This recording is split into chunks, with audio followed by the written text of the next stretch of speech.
Hello everyone. तर आज माझी काहीतरी स्वीट खायची फार इच्छा झाली होती. तर मला पटकन लक्षात आलं की लवकर होणारा पदार्थ म्हणजे शिरा आहे. तर मी लगेच एक बाऊल बारीक रवा घेतलेला आहे, कढाई गरम करत ठेवली, त्यामध्ये तूप टाकलं आणि नंतर हा रवा मी खरपूस भाजून घेतलेला आहे.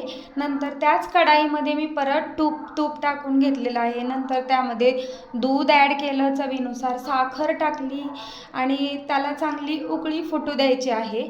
आणि या दुधाला चांगली उकळी फुटल्यावर हा जो बारीक रवा आहे त्यामध्ये थोडा थोडा मिक्स केलेला आहे, जेणेकरून गुठळ्या होणार नाहीत. आणि नंतर त्यामध्ये मी इथे काजू, बदाम आणि मनुके इथेच किचनवरती खलबत्त्याने कुटून घेतले आणि वरती चांगले मिक्स करून घेतलेले आहेत. आणि नंतर याच शिऱ्याला थोडीशी वाफ काढून घेण्यासाठी मी झाकण ठेवून दिलेले आहे.